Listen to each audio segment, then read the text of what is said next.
Welcome. Just want to let everyone know we are going to be recording this session, so you will be able to revisit once we get everything edited and put together. We'll be sending this out.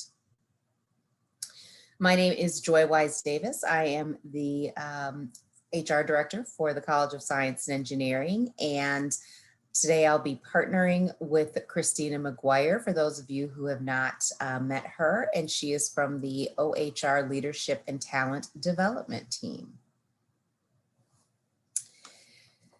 So today's session is regarding the Simplified Performance Review, and I'm sure everyone is, or most people are probably asking, why is CSE even doing performance evaluations, especially with everything going on? And I think the main reason that we're still doing performance evaluations is because the university and all of us within it are still working towards the mission. We're still doing our work. We still have our responsibilities. And I would say more importantly, employees want to know how they're doing. Employees still want feedback. Employees still want to be involved in something bigger than themselves, achieving goals, and want to still have one-on-ones with their supervisors. And so we want to make sure that we're holding our supervisors accountable, just as our supervisors are holding us accountable. And I know it's been very difficult this year, just because we've had so much to focus on. But we still want to make sure that we're getting involved with things that we want to do in the forms of maybe stretch assignments, maybe the goals that we had at the beginning of last year totally went out the window, but we still accomplished something, and we still want to be recognized for those accomplishments. We still want those accomplishments documented.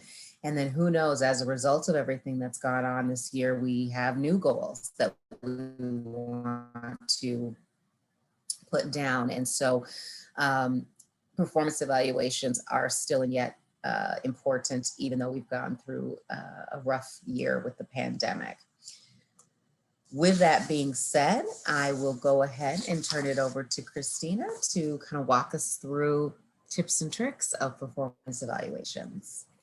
Yeah, thank you, Joy. It's great to be back with everyone today to continue the conversation, and great to see everybody or meet everybody virtually as well. Thank you for joining this session today. If you do have any questions, feel free to throw them in chat. We have some breaks throughout the workshop or the information today too, to kind of pause and answer any questions that you may have about this as well. So this is the visual to recap the simplified performance management process.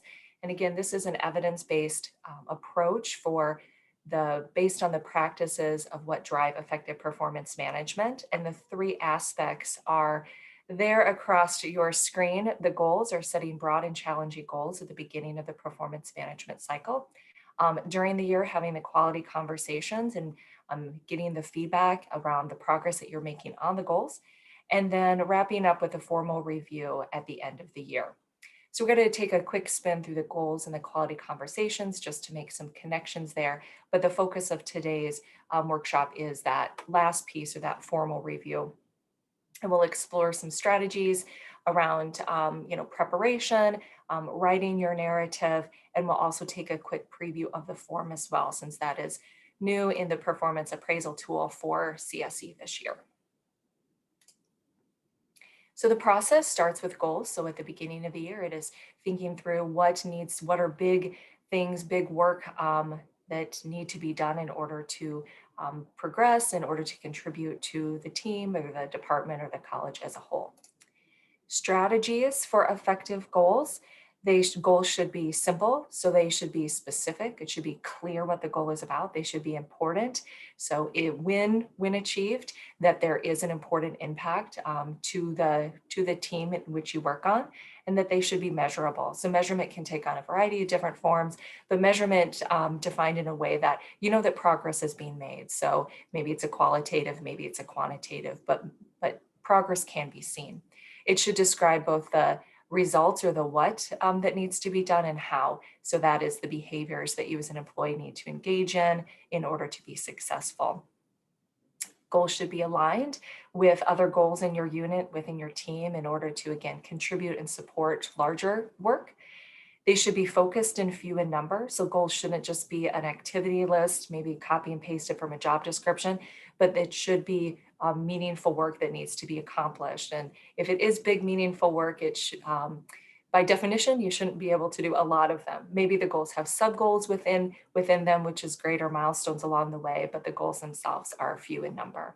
And then flexible. So goals should be flexible to adjust for the current context. I think of it as relentless course correction. So throughout the year, the goals are being updated to reflect the resources available, especially in this year with all of the changes, maybe even more important to focus on that flexibility piece. And in some cases too, the flexibility may look like you're pausing a goal and revisiting it in a future year or at a future time later in that performance cycle. So after the goals are set, next are the ongoing check-ins, and these are conversations between employees and supervisors to discuss, what's happening, the progress on the goals.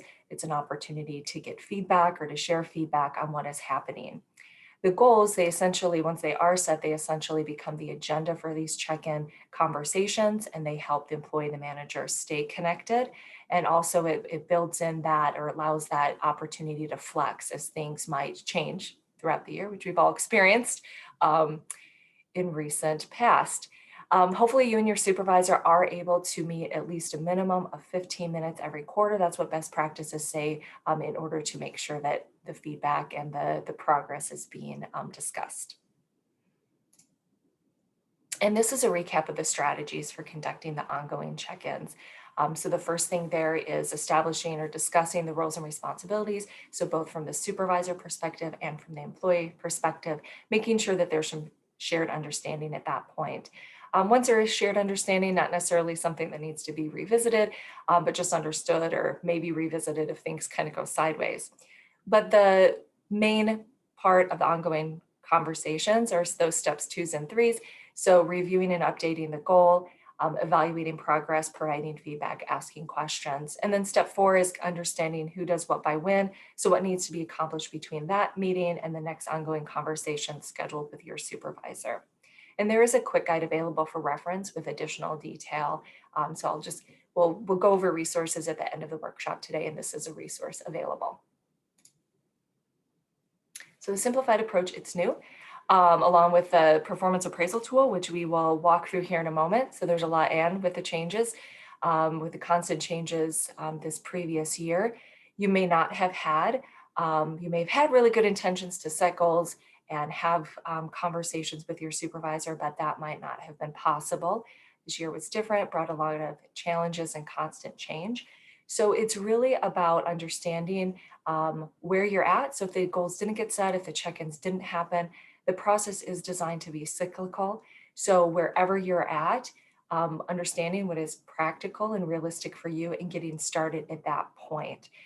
Check-ins goals, they don't know what month it is, so you can get started at any time. And if it's between now and the end of the year, and that gives you some practice to set you up for success in future years. Or maybe it's something that you have been able to fit in and focus on over the past year. So it's just continuing that and making sure that it is meaningful. So the formal evaluation is the final step in the performance management process. Typically, when we think of the formal evaluation, a lot of people default and think about the form. The form is important. We will discuss that, but it's not just about the form. Performance management is beyond that. It's everything that we just reviewed a moment ago. It's that year-long process of understanding the goals of those, what needs to be done, what are the expectations that need to be worked on in order to drive the mission of CSE or your department. And then it is having those conversations. So making sure that you do get feedback on how well you are doing throughout the year. And then the performance review as just simply that. It's a review, a reflection, written in a formal narrative to capture what happened across the course of the previous year. So what about the form? This is our most frequently asked question.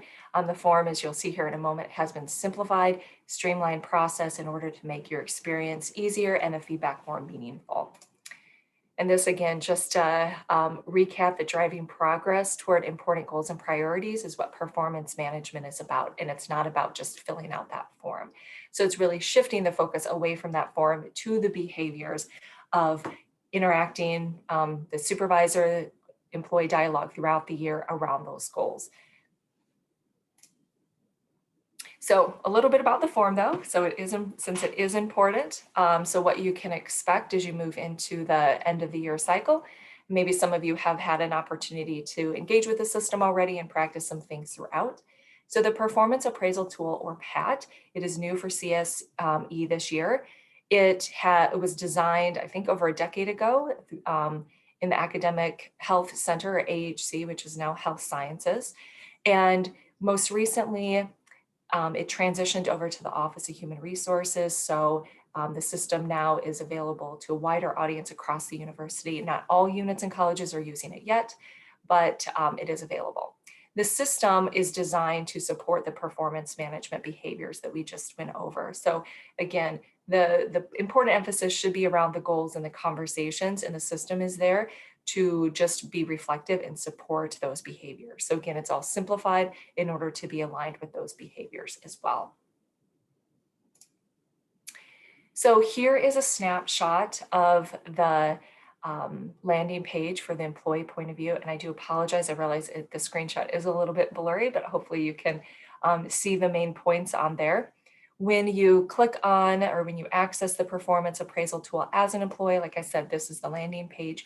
You have two options there on the bottom to enter your goals. And number 2 there, it says Performance Evaluation. So the goals there, they can be entered at any time throughout the year, and they can be updated throughout the year. And then at the end, we'll talk a moment about kind of finalizing your goals in preparation as well. And then 2, the performance evaluation. This can double as an employee input form, which would then be routed to your supervisor at the end of the performance year, so that you can provide input to that narrative as well. And we'll talk more about that here in a moment. On the flip side, as supervisors go in, just for your reference, this is what the supervisor view looks like, similar to the employee view. It has those 2 options of goals and performance evaluation at the bottom of the page. The other piece, the addition that it does have, is the performance rating. And to simplify, the performance ratings were reduced from a 5-point scale to a 3-point scale in the system. And the rating scales are listed there on the slide. It's the requires improvement, meets expectations, and exceeds expectations. And it's one overall rating for the performance year as a whole. There's not an individual rating for each goal that you add to the system. And we'll talk more about and explain more about the ratings in some slides here in a moment. So when you click on that performance evaluation, or that number 2 option from the landing page, that brings you to this page. And this is the performance evaluation form. So it, again, simple, straightforward, and it captures the pieces of what the goal strategies are built around, which is the what and the how. So there's a box for you to write a narrative about what you achieved, and also a box to write a narrative about how you achieved that. This can be used throughout the year. If that is something you want to explore, there's other ways to capture ongoing conversations throughout the year, but it is a place where throughout the year you can capture notes, ongoing conversations, things that you accomplished during the year, which would be helpful to remember at performance review time. During the year, this employee input or performance evaluation space is shared between the employee and the supervisor. So anything you put in here throughout the year, your supervisor would see it. It's at the end of the year when the performance review cycle gets officially initiated, and you would get emails letting you know. It becomes separate, and then your information would then eventually get routed to your supervisor. And there are a lot of resources for the performance appraisal tool. Hopefully you do find it pretty simple and easy to use, but there are videos, there are quick guides that are all on demand on this website. So if you do have any questions about it, that's a good place to get started to get spun up on the PAT system itself.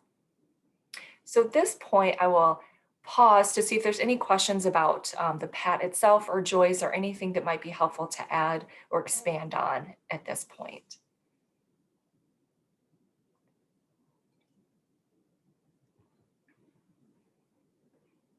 And questions, again, feel free to throw them in the chat or unmute and share. That's fine as well.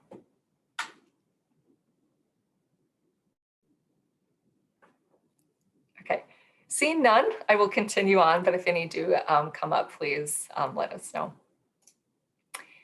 So that was about the form. And again, the system is important because hopefully you find it saves time. There's a lot of efficiencies built into it, but it's most valuable because it supports the process that really drives effective performance management.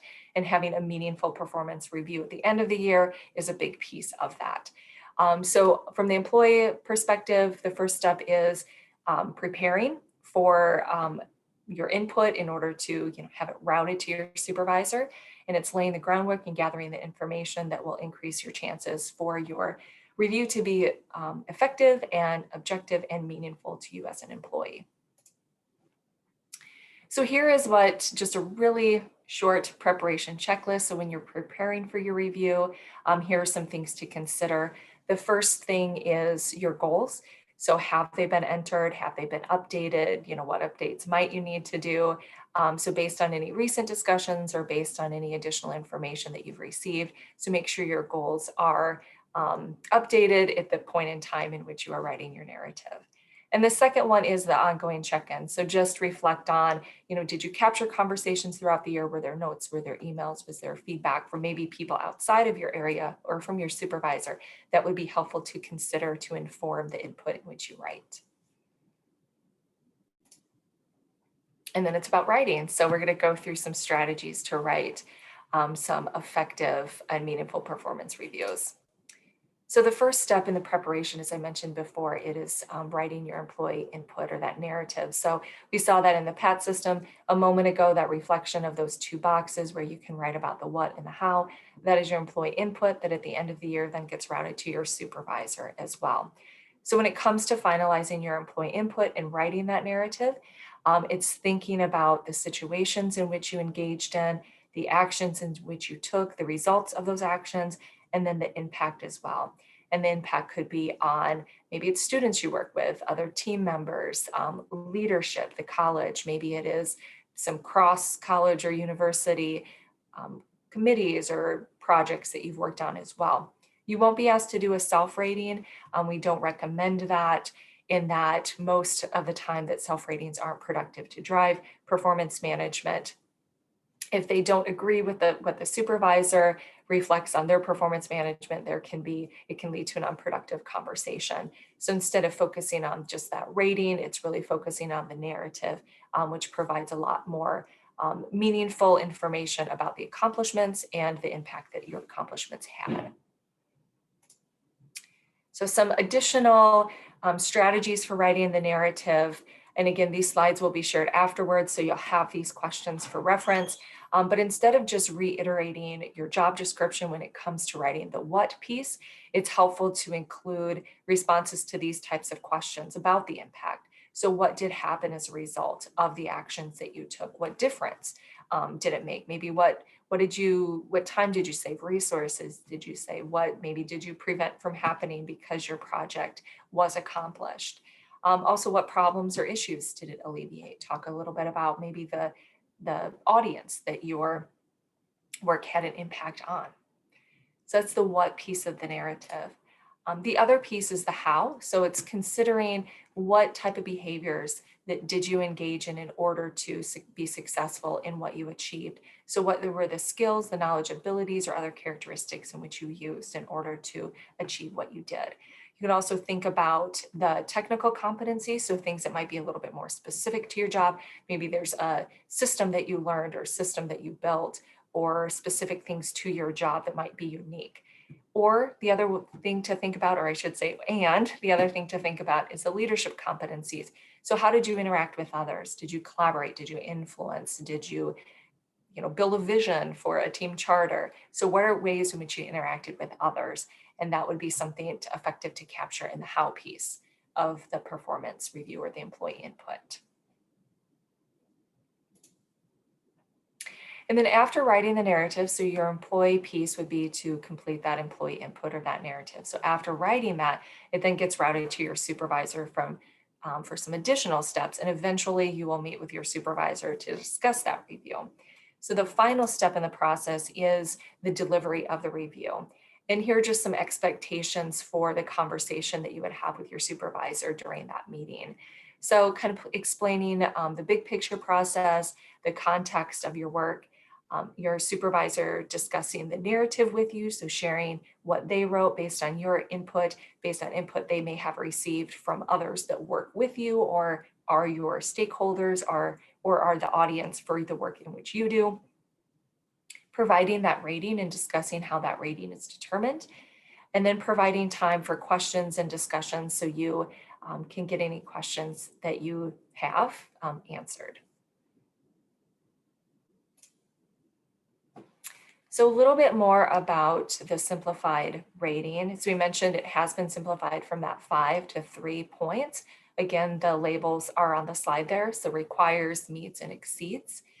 Research has shown that a more complex rating scale doesn't necessarily lead to more effective or meaningful reviews. And again, that's the goal of this process, to make sure it is meaningful.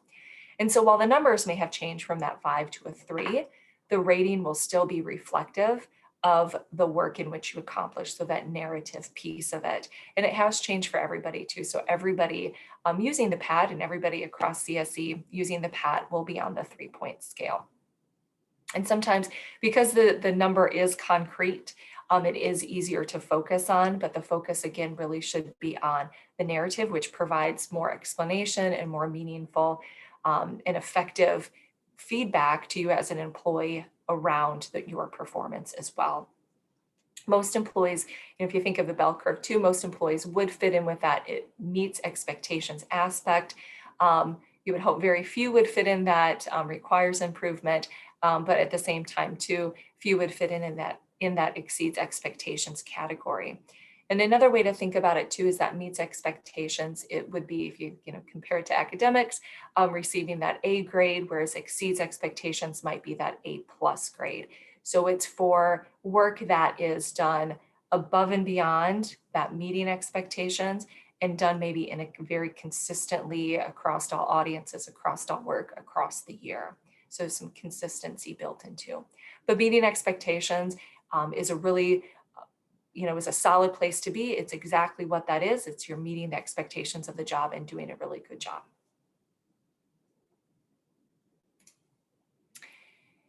And so to summarize here, the recap here of the overall approach, and again, some of these steps would be for a supervisor only, but just to have them all listed here as well. So as employees, we've reviewed that you would start the process by preparing your own input. So gathering, what you have done on the goals, the what and the how, considering the conversations that you've had with your supervisor throughout the year and capturing those notes along the way as well.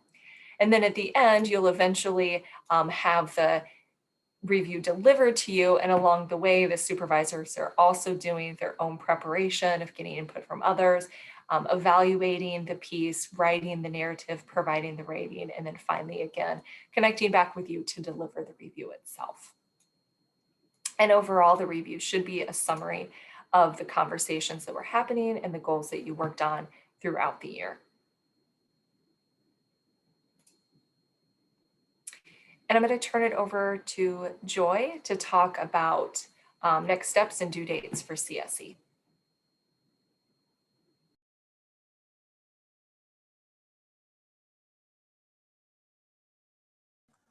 It'd be helpful if I came off of mute. So next steps is really, talk about what you learned today. Talk about it with your supervisor, talk about it with your colleagues. Really explore the resources. I put the Z link in the chat for everyone. Like I said, we'll be sending out the slides and everything with it, or once we get everything edited and put together, we'll be sending that. Reminder that the review cycle is from March 1st, 2020 through February 28th of 2021. And then all reviews are to be completed by 8 a.m. on May 3rd of this year. Really, the required is for civil service, and labor represented usually follows civil service. I know that some of you are used to filling out a narrative. You certainly can continue to do that. I do want to make a plug that the PAT is also a tool that supports the narrative way of doing reviews if you so choose to use that. And I suggest you work with your supervisor and department administrator to see exactly what your department has decided to do. This, again, very flexible tool, and I encourage anyone to utilize it. Even there's some departments that may be thinking about using it for postdocs as well, but certainly not required. So I think the dates to really keep in mind: end of the cycle is coming at February 28th, and then the due date is May 3rd. Any questions, comments there? We did have a couple of questions in the chat, so I will go to those questions a moment, but please continue to add any if you have any. There was a question about ratings. What percentage of employees do you anticipate will meet it? Will go, I guess I think it's asking will be in that exceeds expectations. So it's really, it's not a flat percentage. There's not a prescribed percentage that of who should be in what. But if you think about, again, that bell curve kind of phenomenon, that most people that are doing a solid job, you know, they may be consistently doing better a few times throughout the year or in certain projects. Those people would fit in the meets expectations category, that they are meeting the expectations for their job and they are solid performers. The the exceeds expectations, sorry, would be those employees that not only are they doing beyond what their job should be, but they are also doing it consistently. So it might be a supervisor might have a hard time thinking of a time where they didn't, you know, go above and beyond during the year. So I hope that answers the question. Again, with any rating scale, you know, there's always the, you know, inflation temptation or other things around that. They're all kind of, any rating scale is kind of subjective to that, but it's really just being clear about meeting expectations is really where everybody, it's a really good place to be. And that's what people describes, that people are doing a really good job in the role that they are in. The other question, I think, Joy, if you want to speak to this one about new employees, are they expected to complete performance reviews? Or is there a certain length of time that they need to be employed before using this? Yes. So if you are if you are a new employee and you let's see, oh goodness, trying to think back. If you have been here and you're hitting your 6th month, then you can use this as you can use the form for a probational. So if somebody is coming up on their probation review, there is a box that you can actually check, and it is for probational.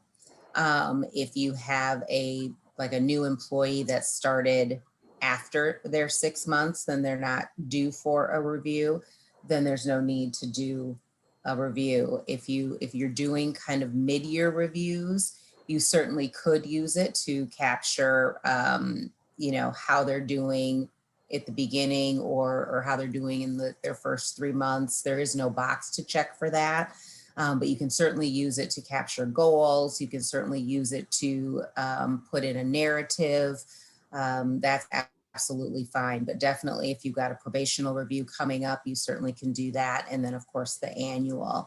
It's a place to keep notes. It's a place to refer to for your check-ins. But really what we'd like to be able to do is utilize it for probational and for annual. Otherwise, it's a great place for note keeping and for goal keeping. And I think specifically in the system, because this question came up in another unit the other day for probation, it says not reviewed. So it's the rating is a not, it doesn't actually say probation, but there's an option to not provide a rating if that's what fits the local guidance.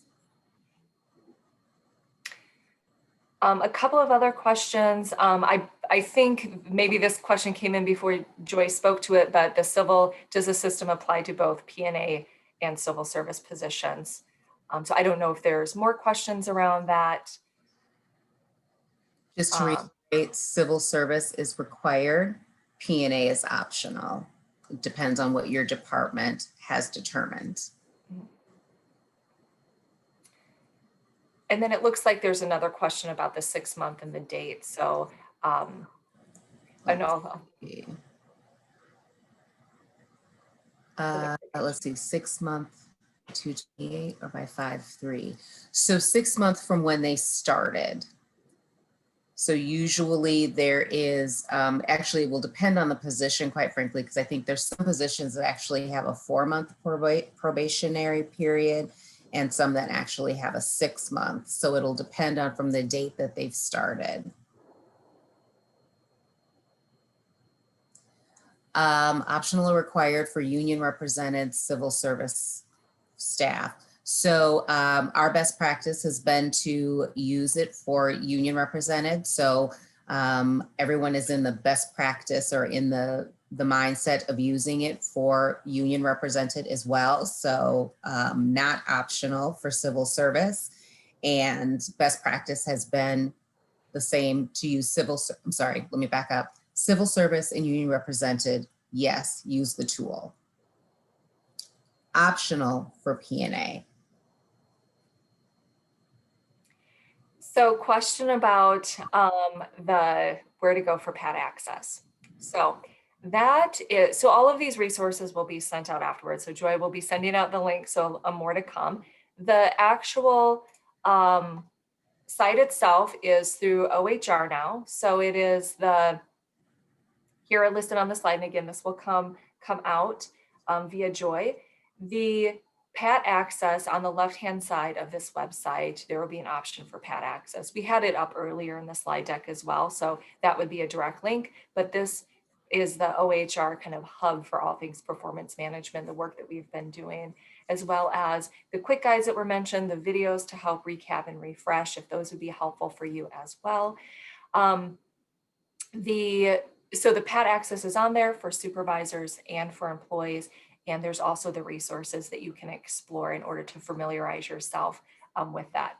If you, from what I understand, it's the access is open department by department across CSE. So if your department hasn't opened it yet and you click on the login, you will not have access to it. When you do have access to it, the system will send you an email letting you know that it is open as well.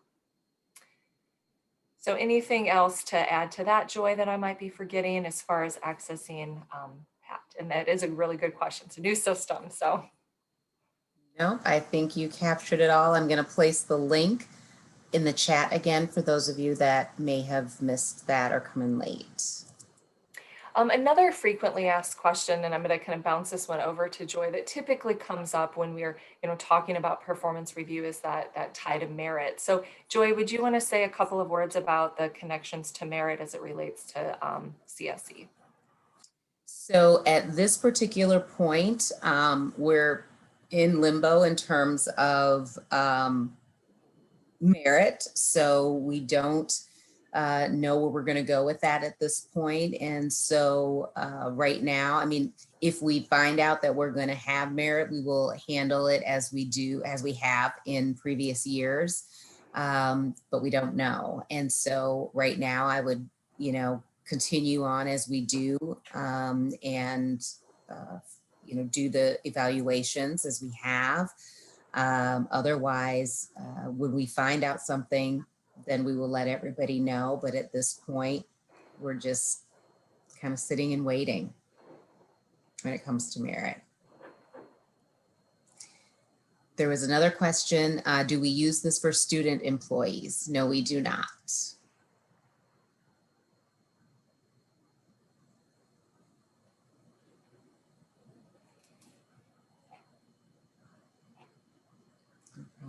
Awesome. These are all really, really good questions. So Yeah. thank you for asking about them.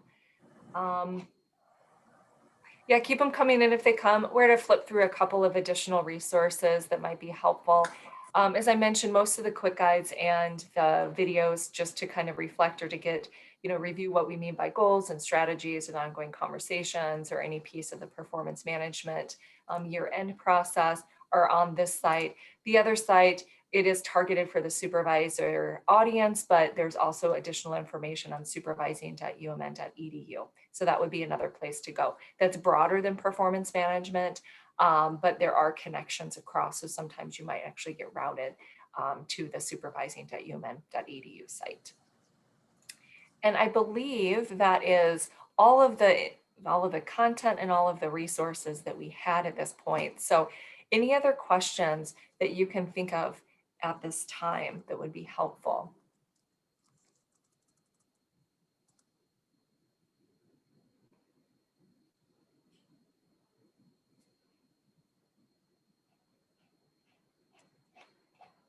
Or anything to add, Joy, or kind of captured it all? No, I think we covered it all. If you have any questions, do not hesitate to reach out to myself, to Lindsay, or your department administrator.